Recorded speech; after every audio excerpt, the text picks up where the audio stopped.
Hello, and welcome back to Felony Spectator. I am your host, Heather. First, I have to say thank you for every person who has watched a video that I have created and stuck around and subscribed. We just passed 1,000 subscribers. Thank you to those who have stuck with me from the beginning, and if you're not subscribed, please do. On today's episode, we're talking about Cody Legebokoff, who is one of Canada's youngest serial killers. Cody was just 20 years old when he was arrested, but it's believed he was 19 or even younger when he killed his first victim. And 20 years old seems young, but shockingly, the youngest serial killer was only 8 years old. His name was Armandeep Sodha, and he killed babies. First was a 6-month-old cousin, then his 8-month-old sister, and then a 6-month-old neighbor before he was finally caught. Mary Bell from England was just 11 when she started killing. Most kids who kill typically have suffered from some sort of abuse or trauma, but Cody is different as there is no known abuse or reason to explain why he did what he did. Let's get into Cody's case. Cody Legebokoff was born on January 21st, 1990. He was raised in Fort St. James, British Columbia, Canada, and Fort St. James is a pretty small rural town with a population of 1,393 in 2011, the year after he was arrested. Cody had lots of friends and was said to be really popular in high school. He loved sports, he loved watching hockey, and was a huge Calgary Flames fan. Not only did he watch sports, but he played sports as well. He played junior hockey and was also on the school snowboarding team. From what I could find, his family was really well respected in the community, and they were really close to Cody as well. They would go hunting together and fishing. He was what you would consider a classic country boy. Cody graduated from Fort St. James Secondary School, where his class was a small 44 people. He then moved to Lethbridge, Alberta for a short period of time before moving to Prince George, British Columbia. Here he lived with some female friends before he eventually moved into his own apartment in 2010. Cody was employed at Ford, and he liked working at Ford. He had worked his way up from the shipping and receiving department to a better position in the parts department. I haven't found anyone he worked with who said anything negative, so we can assume that he was liked by his coworkers as well. Cody had been dating a girl named Amy Voel for about 3 months who also worked at Ford.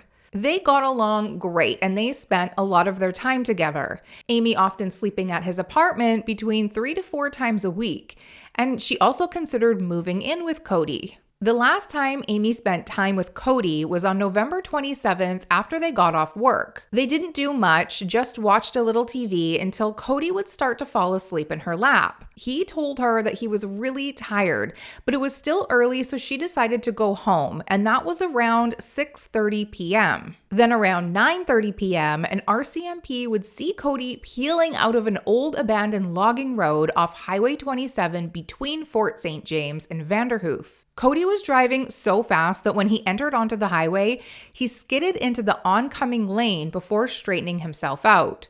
Cody would continue to drive away well over the speed limit. The RCMP officer would pull Cody's black GMC Sierra over, and Cody, before the officer even got to Cody's window, he would stick out his license and registration out of the driver's side window. In hindsight, the officer found this odd.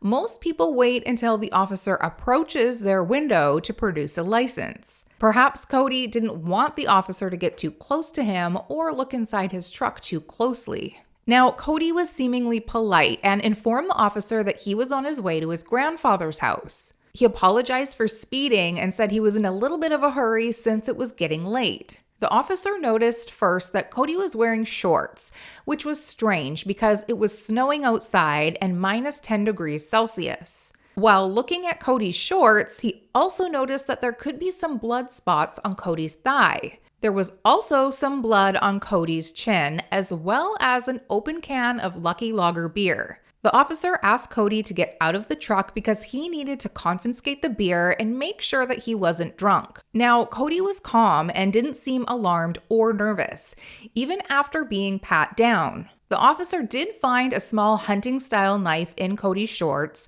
but Cody explained it by saying that he was grouse hunting and had also used the knife on a deer earlier in the day as well. Him and his friend Thomas Russell had driven to a gravel logging road and came across a deer.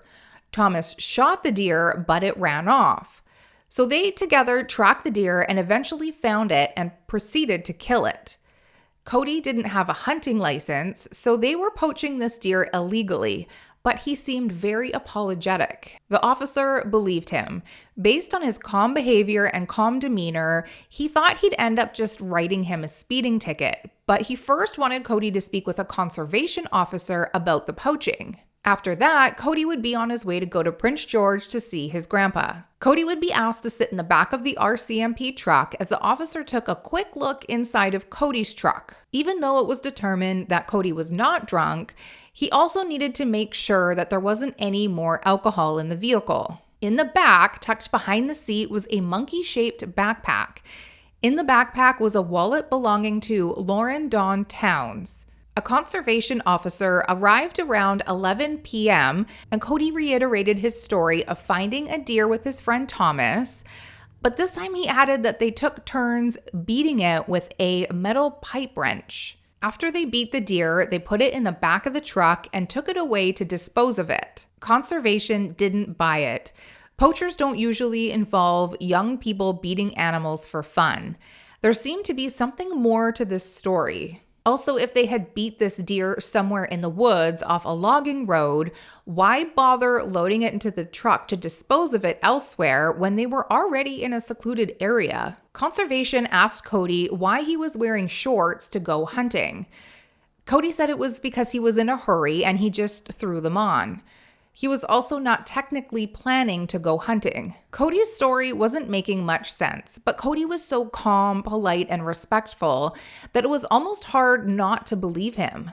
Meanwhile, the officers were running a check on Loren Donn and discovered that she had told her mom that she was going out for coffee but hadn't returned. Her father, who didn't live with them, was very worried. Why would this person have her backpack and wallet out in the middle of nowhere? Officers were now forced to go check out the logging road that they saw Cody leave from. Between the blood on his shorts, the monkey backpack, and the odd hunting explanation, it all seemed really strange. It happened to be very snowy this evening, so luckily the officers were able to follow his tire tracks to the exact location that he had stopped down the logging road. Here they would see two different sets of footprints.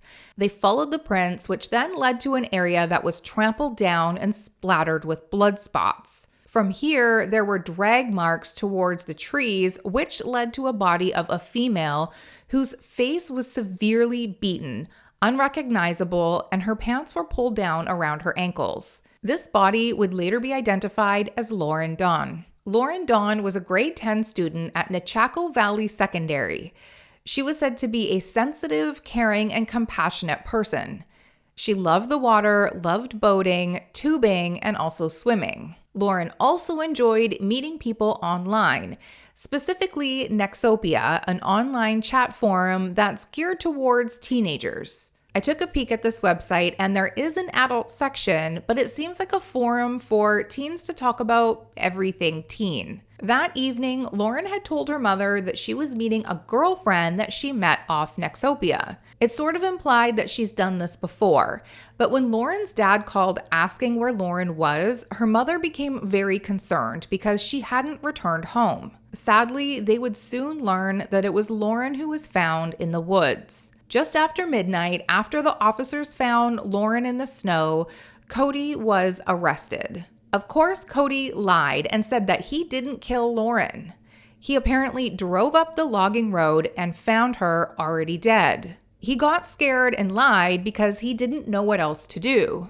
Cody also got really angry and refused to talk and just wanted to call his dad. He was advised several times to call a lawyer, but Cody insisted he needed to talk to his dad because he didn't do anything wrong. Now, Cody was only 20. He wouldn't have had a lawyer, so to me, it's not surprising that he kept saying he needed his dad and his dad would get him a lawyer. Officers still had a hard time with Cody because he seemed like a good kid. He came from a good family, he had a girlfriend, a job, and seemed like a normal young adult. People in the community were also really surprised when they learned Cody was arrested for murder. When officers interviewed Cody, his story changed again, saying that he was driving home and he saw tire tracks off the highway down the old logging road. Out of curiosity, he decided to follow them. When he got to the end of the tracks and got out of his truck, he found blood in the snow, a girl's backpack, a cell phone, a heavy pipe wrench, and a knife. He then followed these footprints and saw a body. And this scared him, so he got out of there, but picked up all the items and put them in his truck, including the pipe wrench, the presumed murder weapon. This version is even more unbelievable. Who picks up all sorts of items after seeing a dead body? It just didn't make sense. Police then also wondered if Cody was responsible for more murders or missing people in the area. There had recently been other women found in the area, beaten and stabbed. So Cody's DNA would be taken, and police got a warrant for his computer as well as a search of his home and cell phone. During the search of Cody's computer, they saw that Loren and Cody had previously spoken on Nexopia and met a few weeks prior. Officers confronted Cody with this, and then his story changed again. This time, he informed them that he had met Loren the night she was found dead. They had agreed to meet up, drink some alcohol, and then they had sex in his truck before going for a drive just to talk. When they turned down this logging road, Loren lost it. She started slapping herself in the face and became very hysterical, saying that she hated her life. She demanded that Cody stop the truck and jumped out into the snow. She then used his pipe wrench to beat herself in the face and eventually would collapse on the ground. Cody said he never hurt Loren, but out of a fear reflex, he moved her body into the trees. He also said that he loves his family, he loves his girlfriend, and would never hurt anyone. Investigators told Corey that Loren's pants and underwear were down when they found her, which was not consistent with his story. Cody revised his statement to say that they had actually had sex right before she jumped out of the truck to hit herself, and she hadn't quite done up her pants yet. Interesting that he keeps changing his story. Amy, Cody's girlfriend, was eventually brought in to see if he'd be more open with her and admit anything else.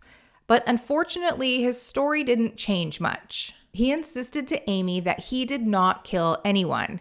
He apologized to her because he cheated on her with a girl he met on Nexopia. He admitted they hooked up, had sex, drank alcohol, and she went crazy hitting herself with this wrench. Amy asked why he didn't stop her, and he said that he was in shock. He said that she was also cutting herself in the throat with a knife, and it was just a lot to take in, and he panicked. Detectives still didn't buy his story because a person couldn't physically beat themselves to death. The blunt force trauma wounds on Loren were fatal, and the knife wounds were so deep that they too would have been fatal. Loren couldn't have beat herself to death and then slice her own throat. His story was impossible. Detectives also found the text message conversation in which Loren insisted that if they met, she would not have intercourse. She was adamant that they were only going to meet and talk, and nothing else. It took a while, but Cody did finally admit to hitting Loren with the wrench, but just 1 or 2 times, and that she was already dead. The only reason why he hit her was because he was mad at her for killing herself. So he hit her hard, and then he just wanted to get out of there. I knew she was hitting herself, and I was more stunned and in awe.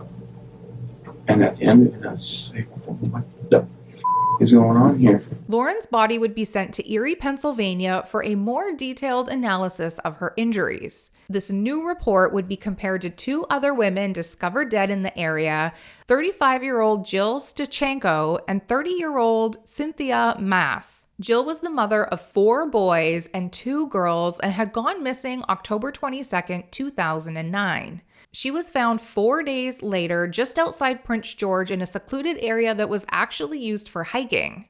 She had died from blunt force trauma to the head, and the rest of her was also beaten badly. Cody had just moved to Prince George 2 weeks prior to Jill going missing. It said that Jill was struggling with drug addiction and prostitution, so it was suspected that Cody had picked her up for a date. Cynthia was also a mother of a young girl and was reported missing on September 23, 2010. She was found October 9th in Gun Park, Prince George, in a bushy area near some trees. Her pants were down and had blunt force trauma to the chest, broken ribs, a broken cheek, broken fingers, and a broken neck. Her neck was so severely broken that the injuries would have been consistent with someone stomping hard on the back of her neck. Cynthia was also known to be struggling with life, just like Jill. There was one more female who had vanished under similar circumstances, and her name was Natasha Montgomery. She was reported missing September 26th, but had not been heard from since August 31st. She was also a mother, but was suffering from a drug habit as well. The last who spoke with her was her mother on the 26th of August, where she told her mom that she was really excited to come home and celebrate her daughter's birthday. At the time of her disappearance, she was trying really hard to stay clean. The similarities of injuries to all the victims was impossible to ignore, but police needed more evidence. Luckily, Cody was sloppy. When police went into Cody's apartment, they would find blood everywhere. Blood on his sheets, in the bathroom, on baseboards, the couch, carpet, shoes, his clothes. Investigators also went to Cody's basement apartment where he lived with the 2 other girls, and there too was blood on the carpet. Cody would be formally charged with 4 homicides and would be tried for all 4 in the same trial. Cody was only 24 when his trial started, and he was remarkably composed throughout and pretty emotionless. He didn't flinch when all of the text message conversations were revealed, in which Cody was shown as being very pushy, asking inappropriate sexual questions to the 15-year-old Loren. It's assumed that her curiosity just got the best of her, and she decided to meet with him, even though she told him several times she wasn't interested in a sexual relationship. Witnesses testified that they saw them at the school on the swings with Cody's black truck parked sitting in the parking lot. Forensics testified that Loren's injuries were not self-inflicted. She had puncture wounds to the back of her neck that couldn't physically be put there by Loren. Another doctor testified about the comparisons of Loren's injuries to Jill and Cynthia. The severity of the beatings were all extremely violent and in no way accidental. It was during this trial that Canadians wanted the death penalty brought back. Well, this happens typically during all violent murder or serial killer trials, but the media also broadcasted it as something that Canada should highly consider. It would be revealed that Cody also had an addiction to crack. Several pipes were found in his apartment and his truck as well. His roommates had noticed that Cody was using more and more and were starting to get concerned. Jana Liedl, one of Cody's roommates that lived with him on Kearney Street, testified that one time after returning home from visiting family during Thanksgiving, she went downstairs to see Cody and noticed a blood stain on the end of the couch that was about the size of a melon. She would also see another blood stain on the floor. Cody simply told her that he had a nosebleed while sleeping on the couch and that he'd clean it up soon. Cody had started using drugs while living in the house, so this explanation could have made sense. Cody never seemed like in a rush to do anything about the stains or seemed worried that Jana had seen them. A few days later, he tried to clean the carpet, but he didn't do a very good job. Cody had also bought a small axe called a picaroon and brought it into his bedroom and slept with it next to his bed.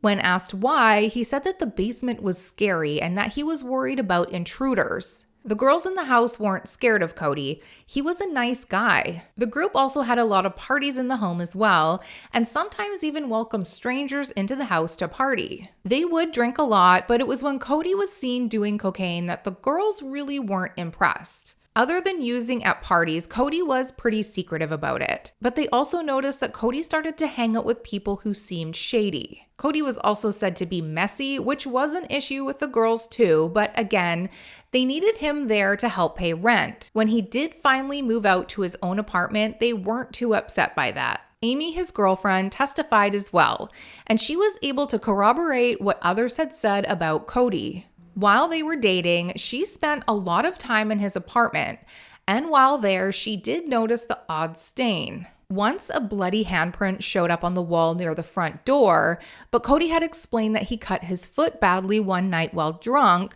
got blood on his hand, and pressed his hand up against the wall. He also had got blood on the carpet because he was drunk and made a mess walking around. Another time when blood was found on a shower curtain, he said it was due to a nosebleed. Blood on the living room cushion was also the result of a nosebleed. Amy believed him and trusted him because she really loved him. They also spent a lot of time together, so she had no reason to suspect that he was up to anything bad. The defense painted a much different picture of Cody and had actually called Cody to the witness stand. He spoke of his family, his normal childhood, and how good of a kid he was. When he graduated, he started online dating and hooked up with about 6 girls, but had also started picking up girls in the bars as well. I guess you could say he was becoming very sexually active. They tried to make Cody seem like he was this good person who got involved with some bad people. Cody then testifies this story with people named X, Y, and Z.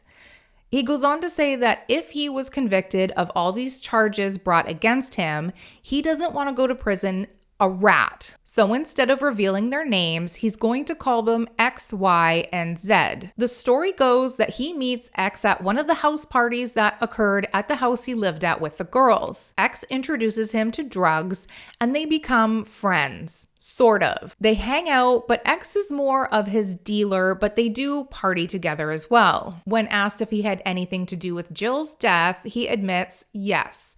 He was involved in the deaths of Jill and Cynthia, but he did not kill them. His story is that X and Y had come over with Jill and some other people. He and Jill were flirting and eventually had sex. Later on in the evening, X and Y said that they needed to take Jill out because she was a prostitute who owed them a lot of money. Cody said okay and handed X a pipe wrench and then went back to the living room. So it was X who was the one who hit Jill over the head. Cody did nothing.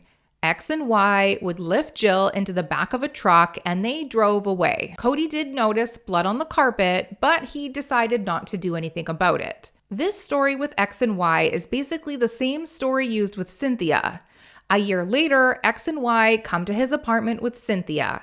They partied, did drugs, and it was X who hurt Cynthia. All Cody heard was a thud as Cynthia hit the floor. Cody didn't seem overly upset when asked what he thought about X and Y doing this in his apartment. He said, quote, "Obviously I didn't feel very good, but it was something that had to be done," end quote. He also explained that the drugs that he did made it seem so he didn't care as much as he should have. Cody did admit to hitting Cynthia with the picaroon when he realized that she hadn't died.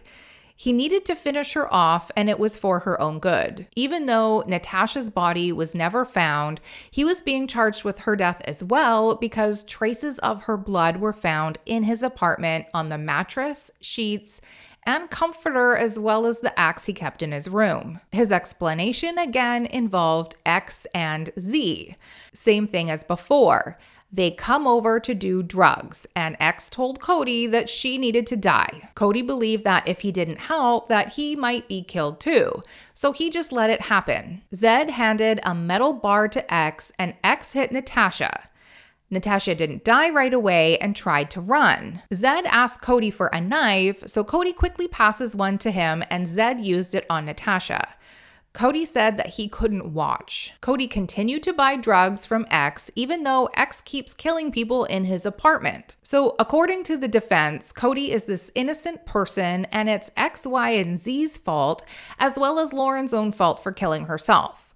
So Cody must have some really bad luck that people just keep dying around him. There was a blood pattern analyst who testified that Blood of Loren was found on Cody's shoes, shorts, and jacket. Blood from Natasha was also found on his shorts. In his apartment, blood was found in the kitchen, dining room, and the ceiling of the dining room as well, belonging to Natasha. One footprint of Cody's was found in Natasha's blood on the dining room floor.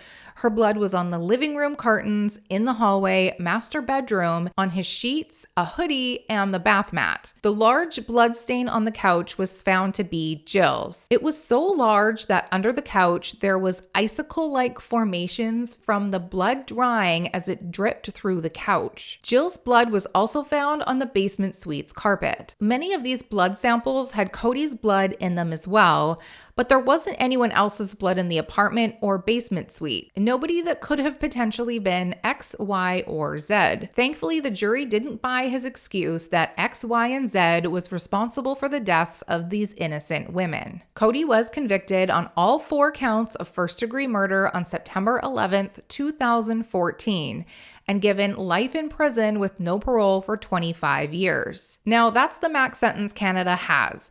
25 years is considered life, and everyone is eligible for parole once they've served that portion of their sentence. What you might not know is that Canada has a faint hope clause in the criminal code. This actually allows lifers to apply for parole after only 15 years of their sentence. This clause has been removed from the criminal code as of 2011, but Cody's crimes were committed in 2009 and 2010, so unfortunately he will be allowed to apply for parole at 15 years. That doesn't mean he'll be released on parole, it just means he's eligible to apply for parole, and it's ultimately up to the parole board what happens. Cody will probably not be released in 15 years, and we can only hope he is locked away forever. I should also point out that Cody's own family were horrified by his actions. His grandfather, who he was very close with and hunted with, admitted that there must be something wrong with his head. My thoughts? People like Cody are scary because they're seemingly normal. They're your neighbors, your coworkers, your friends. He was well-liked, smart, had a job, and a girlfriend. Contrary to popular belief, most serial killers are often well-liked. They often have jobs or a family. It is curious, though, that Cody didn't have any known trauma or abuse that we know of. It's not as common for people to be just bad for no reason. And he was so sloppy, never cleaning up after himself, leaving blood all over his apartment, clothes, his truck. Was he just really overconfident? It's a good thing that a police officer happened to be driving down the highway and saw Cody driving erratically from that logging road, because he probably would have continued to kill women. I am very sorry to the victims' families for having to go through such a nightmare.